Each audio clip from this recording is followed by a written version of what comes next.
what's your opinion about different types of communication, whether it be a ham rig or a single sideband? Do you have any thoughts on that? There's a long chapter, chapter 20, called Communications and Electric Power, that goes into great detail, all types of different batteries, different types of radios. The last thing you want to get is citizens band radio because they're useless, but it does talk about what type of radios to buy. There are radios that are just receivers. There are radios that are transmitters and receivers. In my galvanized trash cans, which I found after a lot of research, something as simple as that provides like 120 decibels of RF attenuation. It will just stop EMP and static or blowout of transistors in their tracks. In my galvanized trash can, I've got 3 or 4 Cato KA500. That's the radio that I found was best. It picks up shortwave. Shortwave is important because, let's say, all radio stations in the United States have been burned out. So you want to know what's going on. So you turn on your radio, put your batteries back in, the radio's been protected, and you tune in Radio London or Radio Japan or whatever, and they say, we've lost all contact with the United States. We don't know what's going on. Well, you know what's going on.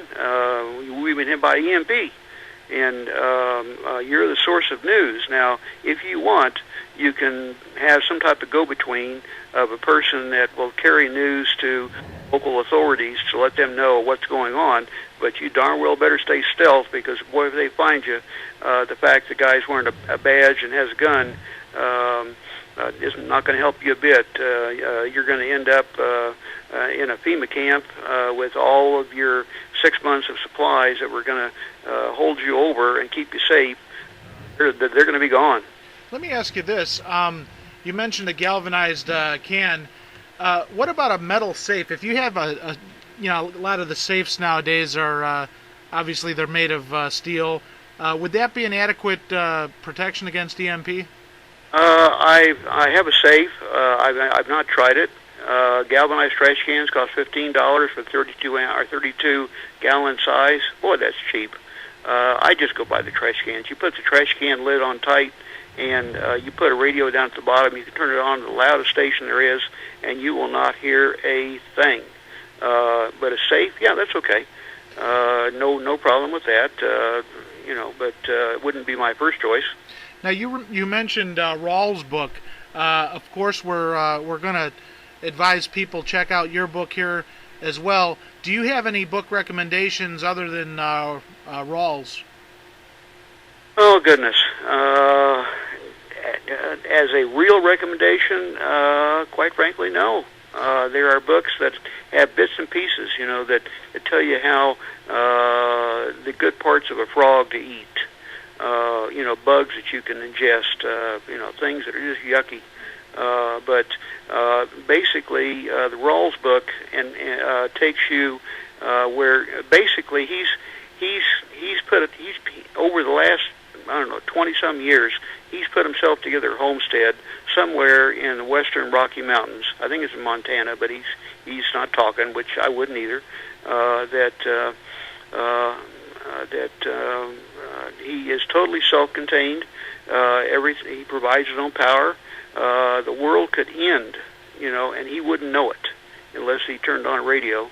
But that's the level of preparation he's at. Well, I'm not going that far. That's very expensive. You read through his book and you do everything that is in his book, and you're probably talking about $300,000 to upwards of $1 million. If you go to, and you'll find it on the website, or there's a website for it. There's a company that, in fact, it's located in Kansas that has bought up old Nike missile bases and has re-retrofitted those into actually homes, where you basically have a tube in the ground that is perhaps 200 feet deep and a long staircase.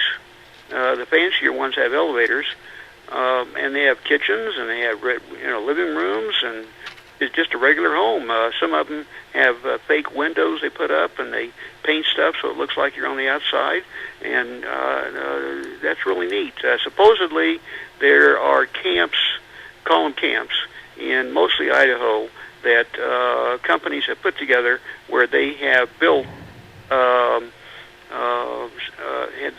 survival bunkers for people that are billionaires. That within let's say you're a billionaire owner of a semiconductor company in San Francisco, and you own your own Gulfstream. Within 2 hours, I've seen one of them. I don't know if it was doctored or if it was real, but it has its own landing strip.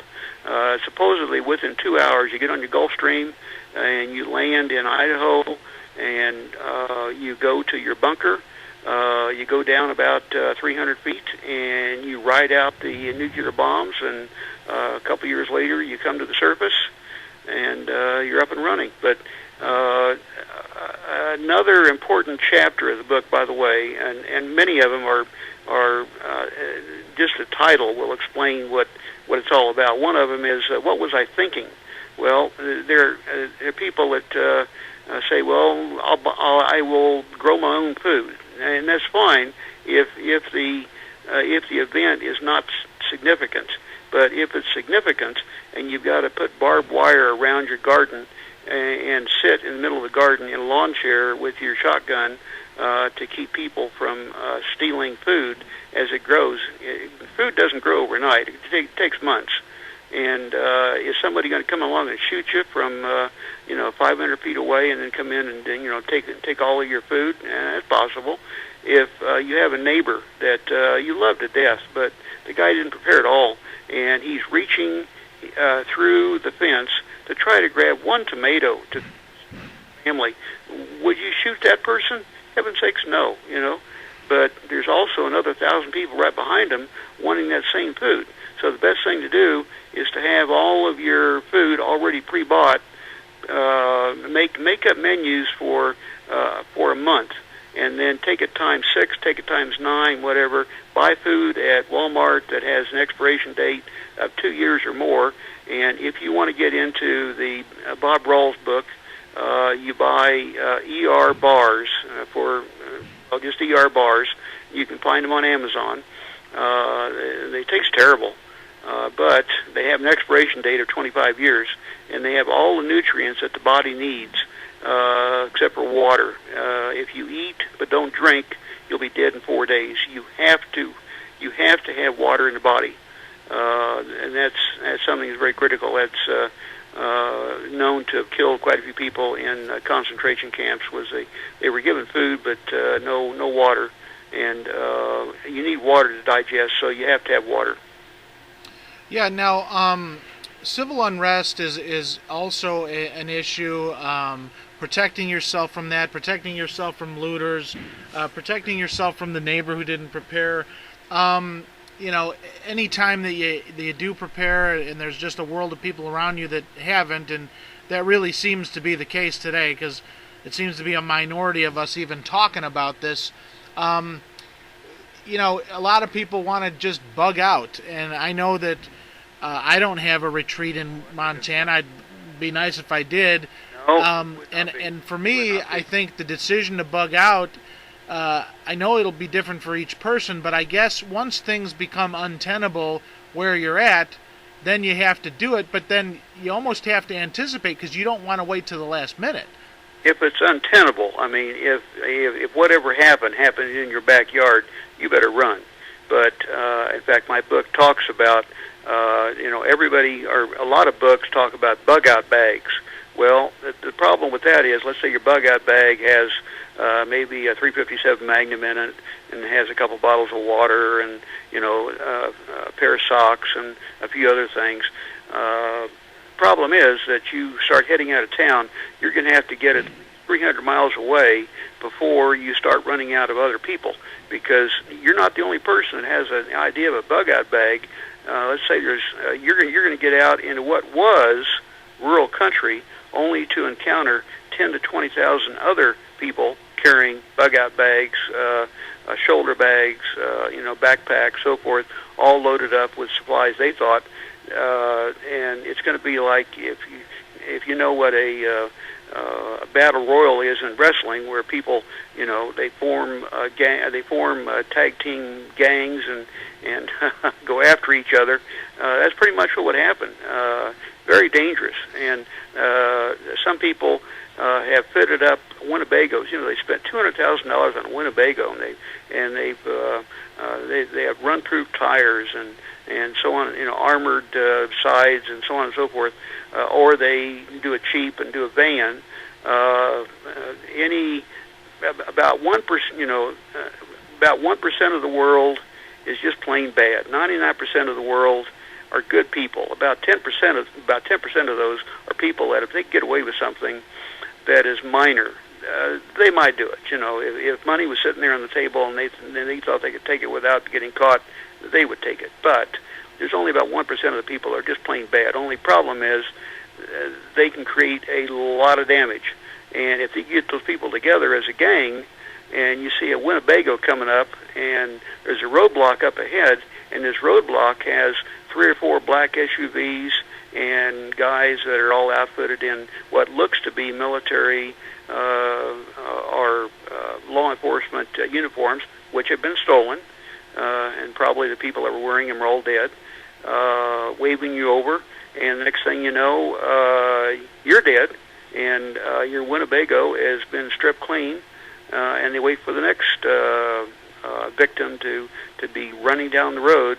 So what you want to do, if you do take out in a vehicle, map out the very back roads, and unless you're one of the very first ones to leave, unless you anticipate something happening, and I mean really anticipate it, and I've got 3 or 4 relatives who know my situation, and they know when to leave, that they leave when I call them, and they don't wait a second, they just leave, and they come to me, and one of them has 40 gallons of gas in his back of his SUV, which is enough to get him to my house, and he has mapped out roads, which are mostly rural dirt roads that the last thing you want to do is get on like Interstate 70 running down through the middle of the United States, or I-35 or I-90 or whatever, because roadblocks will be set up, not almost all of them by bad guys, a few roadblocks set up by law enforcement, FEMA, so forth, with orders to take anything that can be used for the greater good, that can feed more than 2 people, that can feed maybe a couple hundred. If they come across a van that is just jam-packed with bags of rice and corn and so on and so forth, they take all that stuff. And you're left by the side of the road. Well, maybe you still have your van, but that's all you have. So bug-out bags and having rural retreats. By the time you get to your rural retreat, which may be, it might be a day away. Well, for one thing, traffic is going to make it longer. But by the time you get there, I will guarantee you that rural retreat is going to be ransacked, and there will be about 20 people fighting over who gets to live there. Yeah, a lot of this now. Our viewers on YouTube are like-minded individuals, pretty much, and I don't want to make any assumptions, but for me, there's a fine line between being a nutcase and being a survivalist. I think the line is, somebody outside observing this might think that this talk is crazy, but the problem is, and I've seen this throughout my life, in order to adequately prepare for something, and in life, a lot of people don't prepare, they just kind of react to things. But if you're truly preparing for something, one of the benefits that we have as human beings is the imagination. And if we can put ourselves into a what-if scenario, we can kind of walk through how to prepare. And so I really think it's valuable to do that. And some of the scenarios you're talking about make total sense to me. Did you happen to see the movie Jericho? It was a television series. No, very interesting. It was a lot of the same kinds of stuff that you talk about as a person who prepares or survivalist. There's so many books written by PhDs and written by people that are like Navy SEALs, so forth. They know their capabilities. I mean, they can swim 20 miles and do this and do that and so forth. Most of the world can't, but those people deserve to live.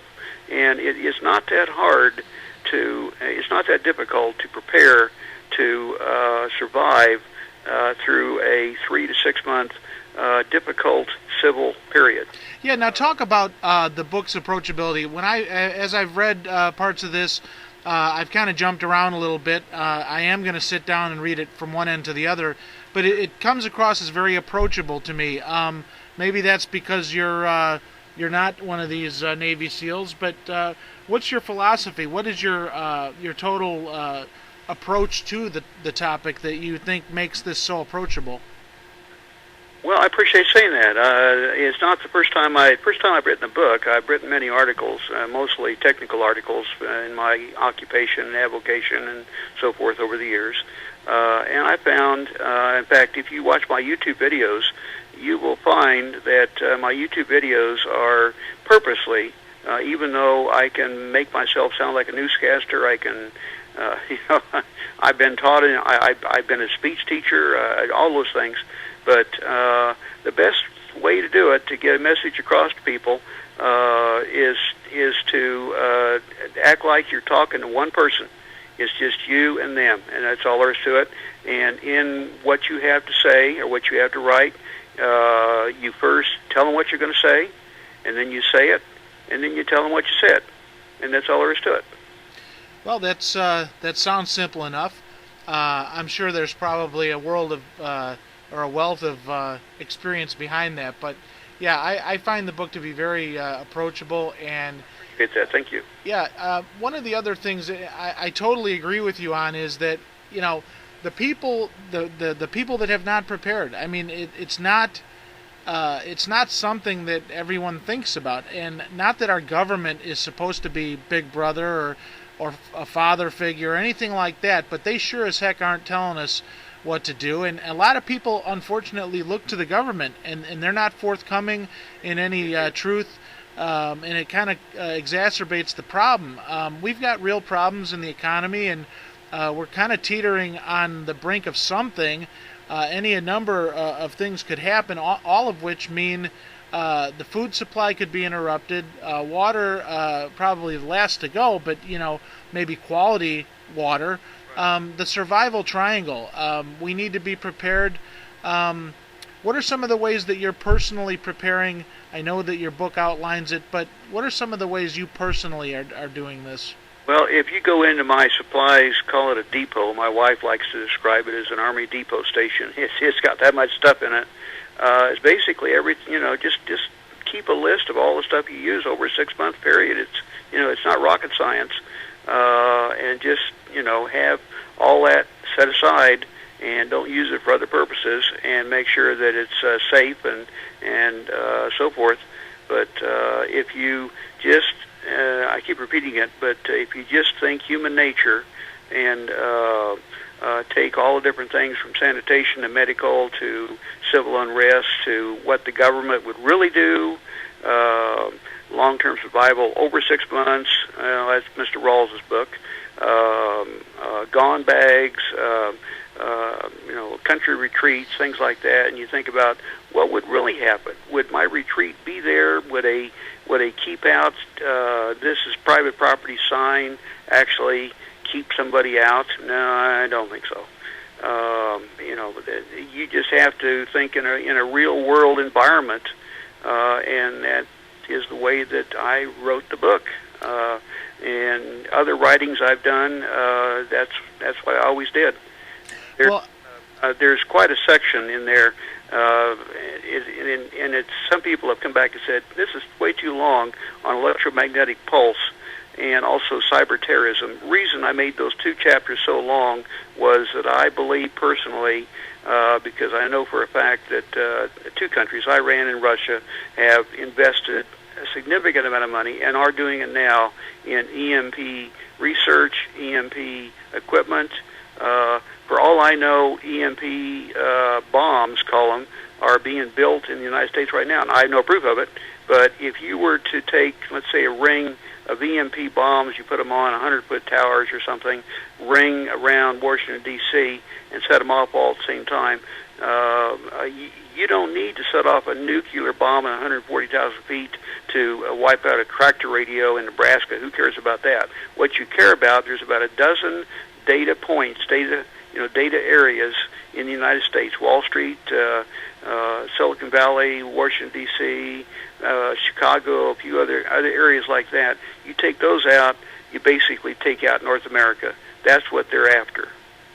Yeah, and since we are in a digital age, it certainly would cripple things, and I don't think that we've really been proactive in backwards compatibility, if you will. I'm in IT, and I work with computers every day, and yet I'm still boggled. My mind is boggled at the advances we've made, but not just the advances we've made as a good thing. I think that we've become so dependent, and the whole careers and whole industries have been made around things that really are just we're doing the same things we always have. We're just doing them a different way. There's no real progress being made here. Human nature is still what it is, and yet we think that we've advanced so much, and really we haven't. You go into a grocery store, and all of a sudden the power goes off.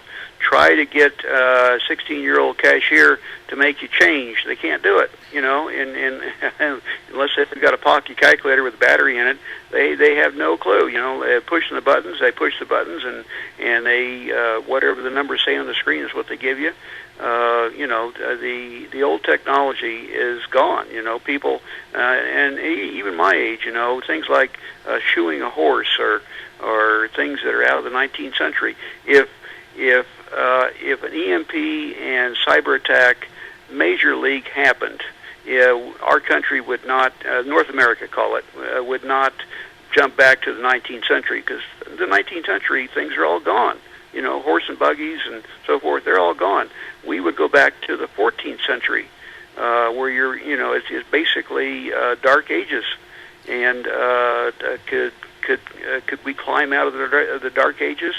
I hate to be so pessimistic, but I really doubt it. That's when you look at a Bob Rawls's book and plan on 25 years of being totally on your own. Well, that's a good point. And we had a gentleman by the name of Fernando on.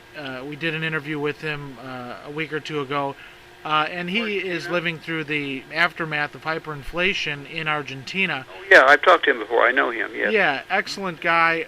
He's got a lot of insight into what could happen. And I think what you're saying, it reminds me again that, you have to be prepared for the whole spectrum, because we might slip into hyperinflation. It really seems like almost a given.